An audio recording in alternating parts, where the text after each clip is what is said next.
Mañana 27 minutos, aquí estamos de regreso en el panel de I99 TV, I99 Radio. En nuestras redes sociales nos pueden ubicar.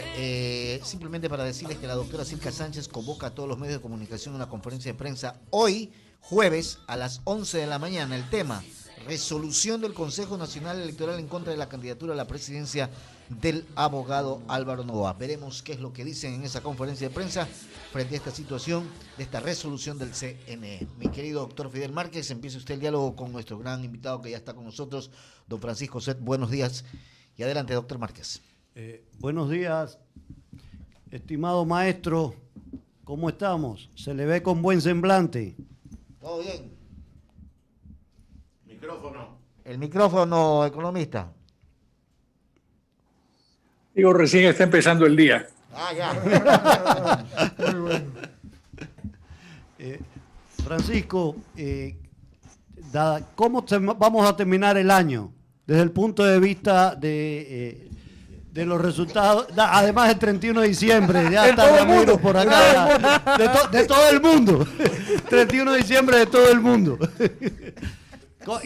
¿Cómo va a terminar la economía ecuatoriana? El 31 de diciembre en todo el mundo. Mira, hoy día leía que uno de los requisitos para recibir los 2.000 millones, no sé si los primeros o los segundos, creo que son los primeros, es la aprobación de la ley esta de extinción de dominio, que se supone que es una suerte de obstáculo fundamental que se pondrá a las prácticas de corrupción. Por otro lado, he oído opiniones calificadas de abogados que dicen que el problema con esa ley es que es una ley que viola enteramente el debido proceso y que puede conducir en cualquier momento a abusos, ¿no? Abusos como los que se dieron cuando se expidió el mandato número 13 de la Constituyente, que simplemente por sospecha pues se podía hacer cualquier atropello contra las personas. Eso ha traído la triste historia de la incautación de los canales de televisión, radio, etcétera, de la familia Isaías, y la consecuente dilapidación de los valores de todas esas empresas, porque lamentablemente esas empresas se convirtieron en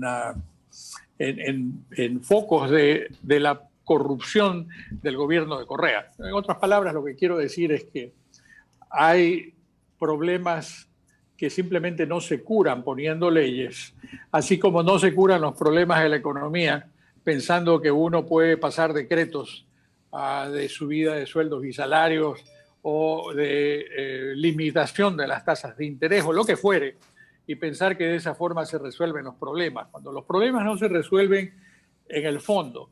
En este caso, en la situación fiscal de la economía, entonces no se llega a ningún lado. Yo me tomé el trabajo de analizar a fondo la sucesión de los últimos 5 presupuestos generales del Estado y hallo que todos son documentos inválidos.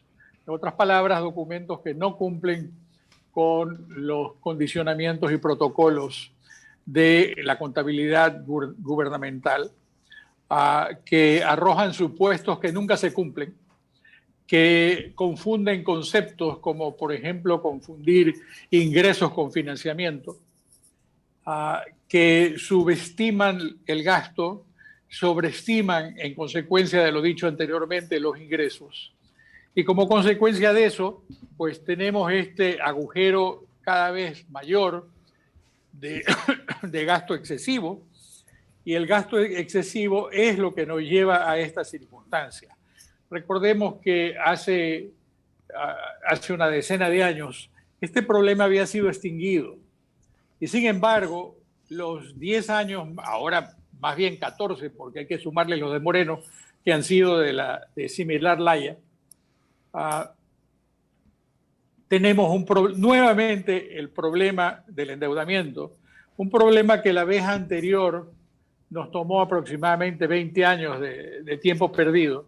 Ahora nos damos el lujo de perder probablemente otras 2 décadas y de arruinarle el futuro a una nueva generación. En consecuencia de eso, para contestarlo en forma más corta, yo creo que no estamos yendo hacia ningún lado en materia de resolver el problema fiscal, y en la medida en que no se resuelve el problema fiscal con un Estado elefantiásico, centralizado, discriminatorio, abusivo, ineficiente y corrupto, no vamos a llegar a ningún lado, Fidel. Ese es el problema del país. Sí, Pancho.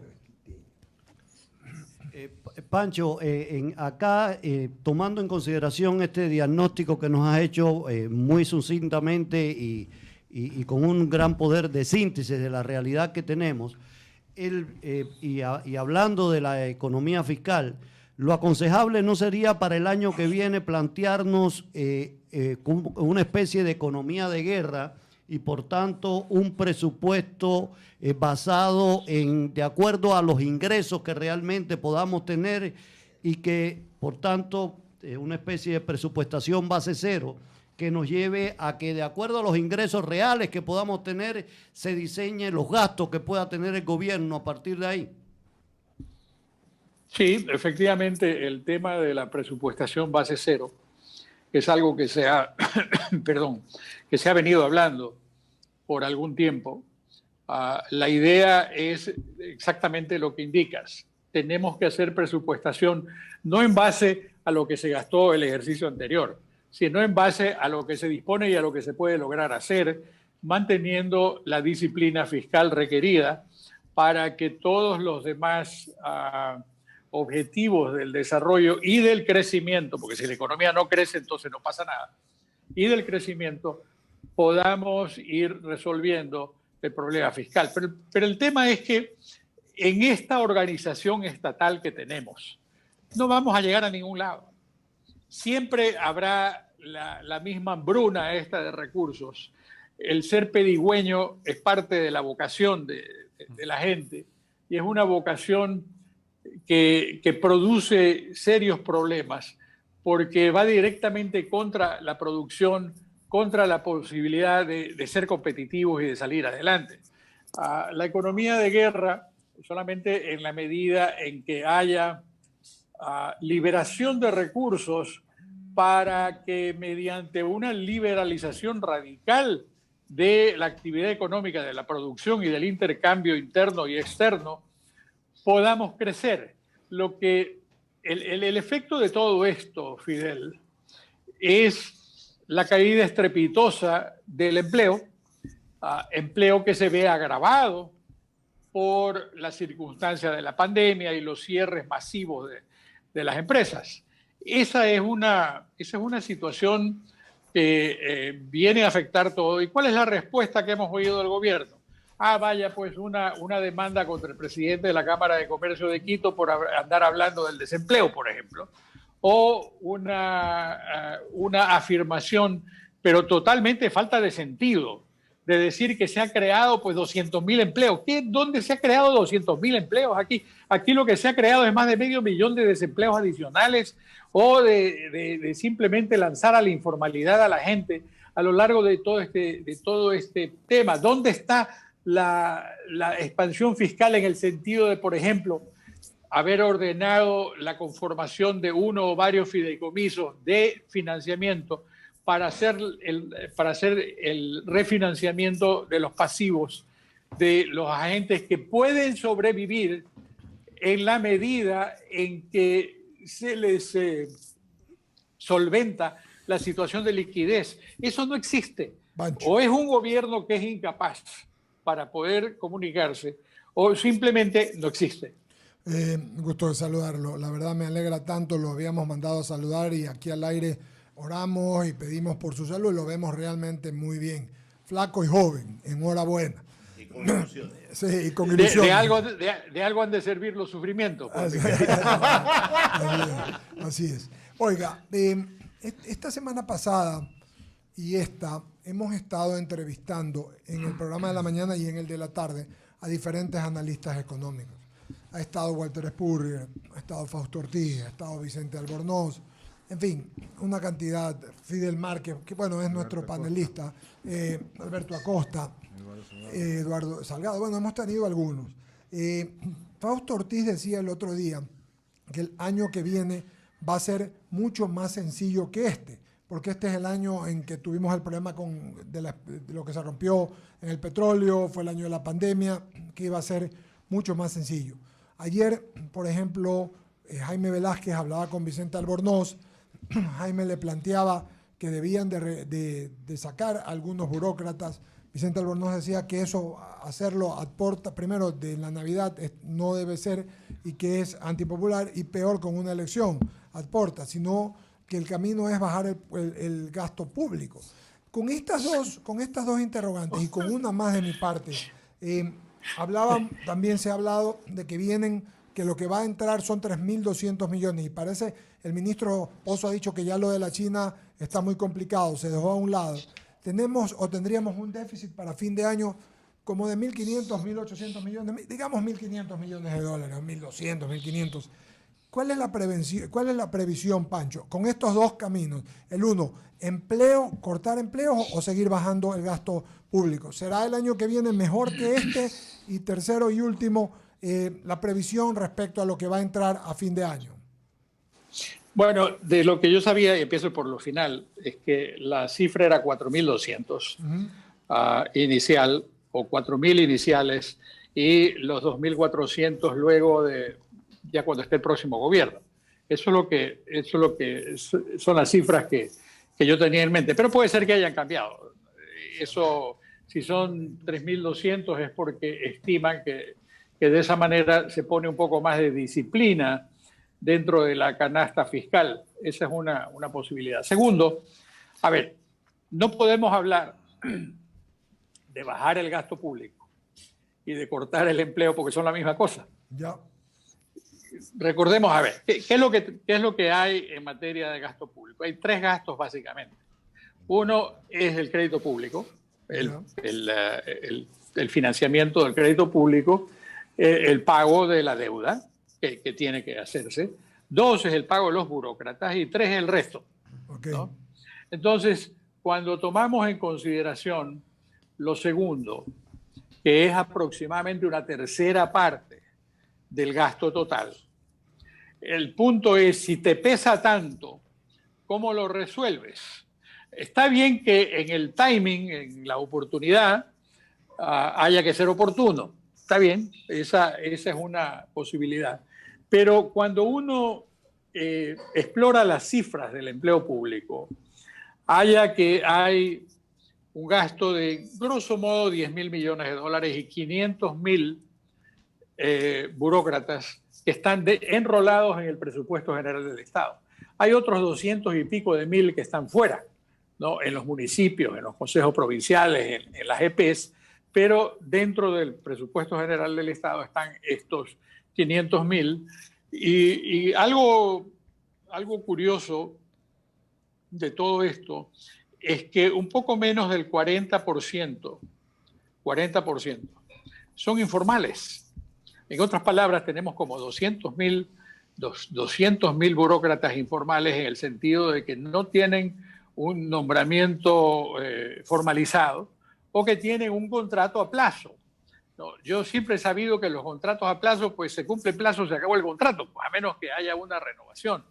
Pero si esos contratos son renovados permanentemente con el fin de llegar a un nombramiento, que inicialmente puede ser un nombramiento temporal, pero con la idea de pasar a un nombramiento permanente, entonces eso atenaza al Estado y lo pone en una situación de desahucio económico, porque tener que pagarles a un burócrata que se desenrola 4 años de sueldo, o como se pretendía acá en el Consejo Provincial del Guayas en tiempo del señor Morales, 10 años, bueno, es algo que simplemente pues, no tiene sentido, no se puede financiar.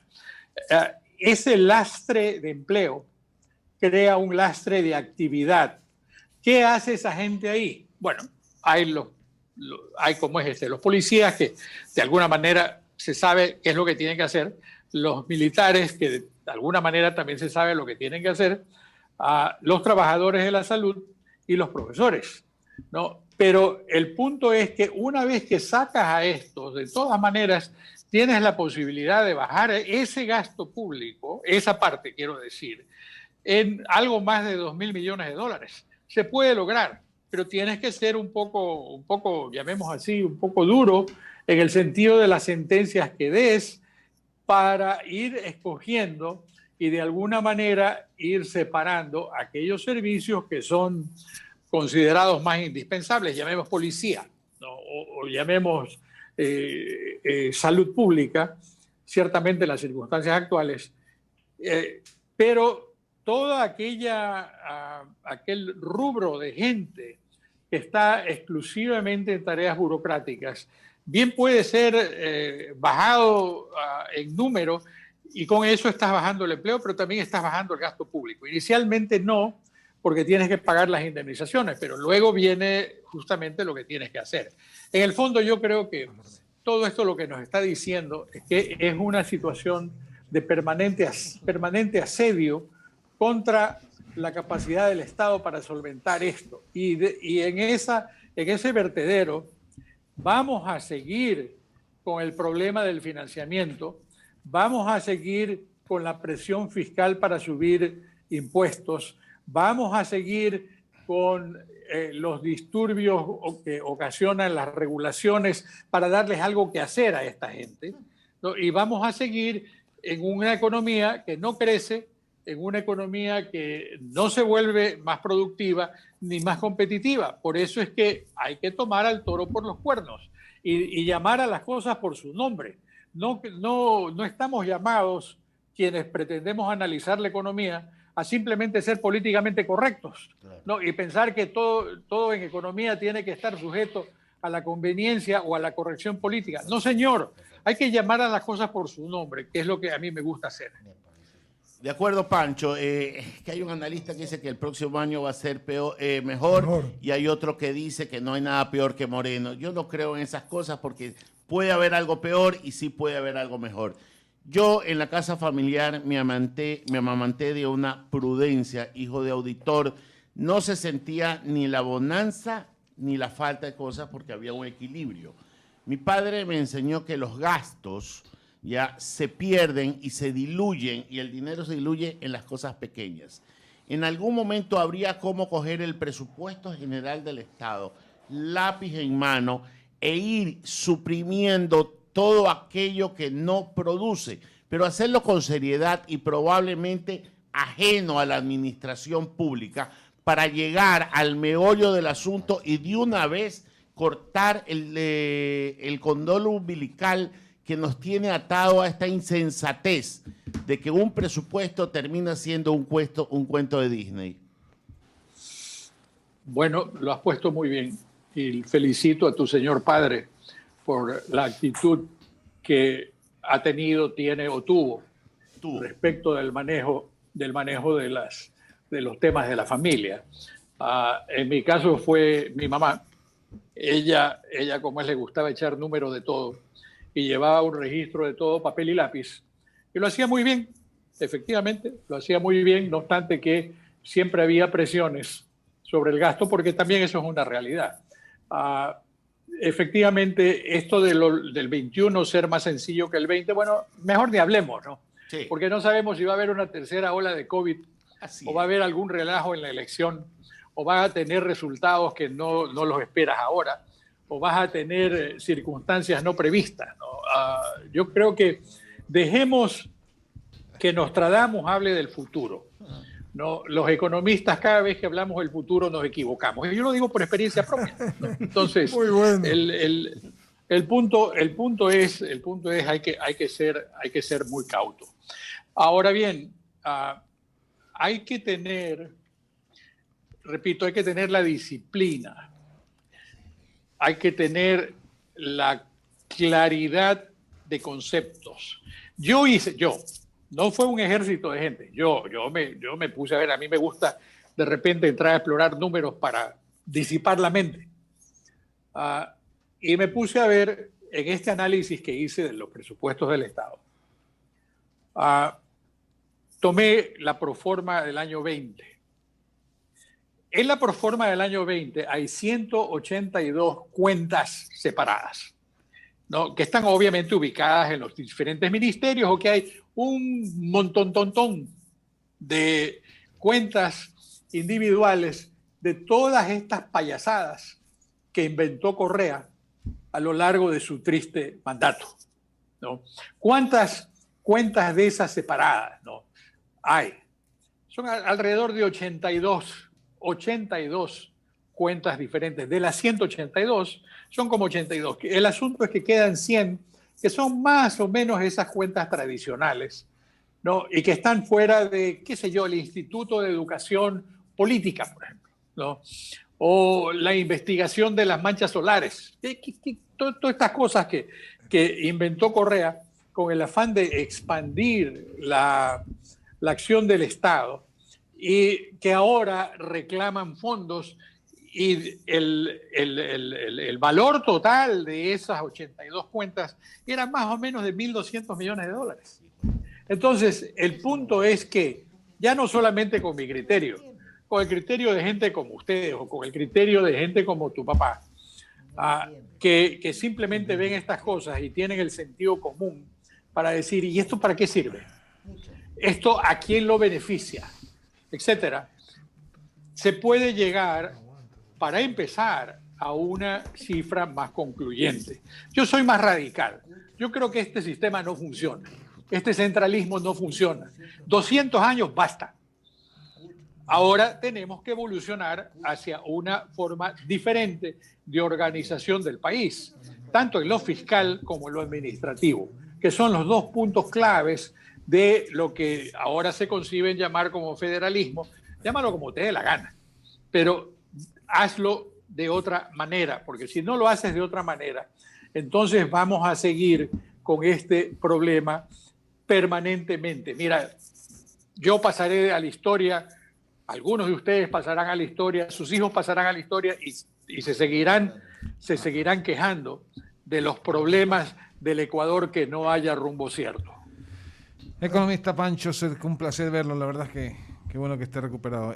La verdad es que escuchándolo uno dice, bueno, efectivamente el federalismo es una de las soluciones, o llámalo como quiera, pero la cuestión es que los ingresos deben estar donde deben estar y no estar en una sola cuenta donde se reparten, gracias a Dios, como quieran los gobiernos. Sin embargo, ayer, que lo decía Eduardo, estuve hablando con Vicente Albornoz y le decía, Vicente, a ver, el tema del gasto público es importante reducirlo.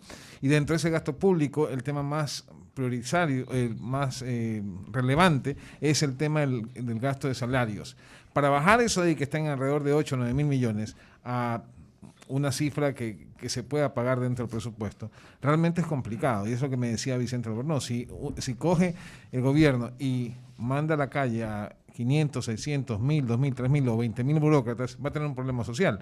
Igual, si es que lo hace desde el punto de vista que quiere subir ingresos, tiene que buscar una manera de digamos, tributar más la gente. Entonces, siempre no tienen ni la capacidad política, ni tampoco tienen el poder para poder manejar políticamente todo este tema económico. ¿Qué hacer entonces? Porque ese es el problema. Y lo que me decía Vicente es, tenemos que seguirnos endeudando. Entonces le decía, ¿pero cómo endeudando? O sea, seguimos agrandando el hueco y el problema viene para los gobiernos subsiguientes. ¿Cómo ve usted el tema, Pancho? Bueno, yo discrepo radicalmente con esa manera de pensar.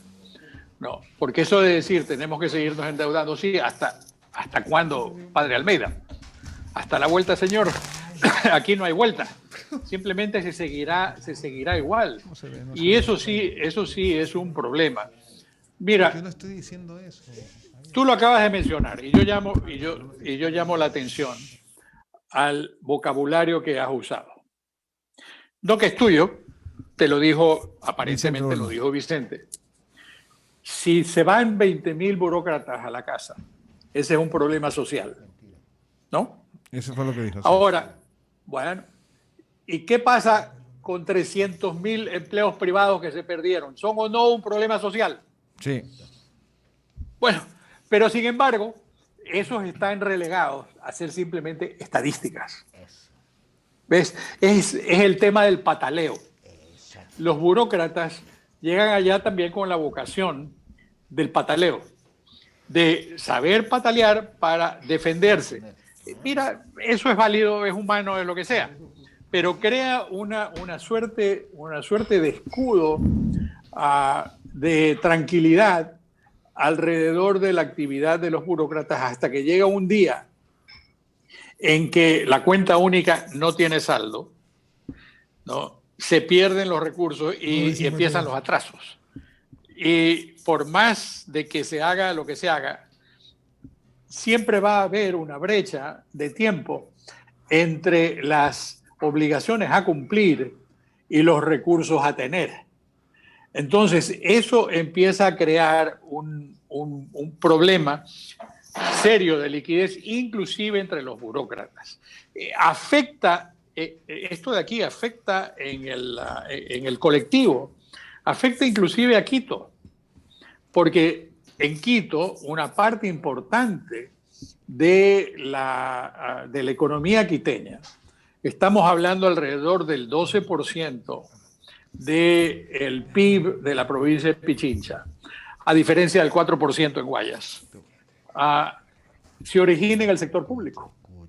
Entonces, cuando tienes recesión en el sector público, eso se siente de inmediato en la economía quiteña y por eso es que tiene los problemas que tiene ahora en Quito. Y los vas a seguir teniendo, porque en la medida en que la economía depende del servicio público, va a haber un lastre. En Guayas tenemos una circunstancia diferente. En Guayas, la mayor actividad económica es el comercio, seguido de la industria y seguido de la agricultura. Entonces, tenemos tres actividades, una de intermediación y dos de producción neta, que efectivamente contribuyen a mejorar la circunstancia de la provincia del Guayas. Lo importante es que no solamente Guayas sea así, sino que todas las provincias aspiren a tener esa misma característica, porque es la mejor forma de defenderse contra la recesión, es tener las opciones dentro de los sectores productivos para poder ejercer las diferentes alternativas que hay. Miren ustedes, señores, el año pasado las exportaciones no petroleras subieron al 22%. Porque es que el señor Correa y su gente de la economía hablaba de defender a la dolarización y hablaba del dólar, de la moneda dura y que por eso no podemos competir. ¿Y por qué crecemos el 22% en las ventas al exterior? Sino porque somos competitivos en esos 4, 5 o 10 rubros en los que podemos como es competir. ¿Por qué no volcar nuestros esfuerzos a que esos 4, 5 o 10 productos se conviertan en 20 y se duplique la canasta? Seríamos otro país. Correcto. Seríamos otro país, pero para eso necesitamos tener la autonomía suficiente dentro de cada una de las provincias para poder manejarnos individualmente, fiscalmente y administrativamente y no depender de una cuenta única, peor de un Ministerio de Finanzas que se ha convertido en la dictadura económica del país. En definitiva, buenos días, economista Javier Segarra les saluda. En definitiva, cuando el precio del petróleo está bien, allá están bien. Cuando el precio del petróleo está mal, clava el impuesto acá a lo que producimos. Esa es la gran verdad de este país. Y lo digo porque si se recaudan 14 mil millones de dólares en impuestos a través del servicio de renta y se van 9 mil millones de dólares en sueldos, ya basta, pues. Porque si no, pues seguimos con más impuestos, ¿para mantener qué? A una burocracia como el caso que usted señala de esos 182 rubros y 82 que generan 1.200 millones de dólares. Es impresionante, economista. Falta decisión política, que es lo que decíamos con Ramiro Cepeda. Para eso se necesitan pantalones. Pero eso no se va a dar, no sé. Ese es el problema de la falta de pantalones. Y bueno, sí, si fueran pantalones de señora bien parada,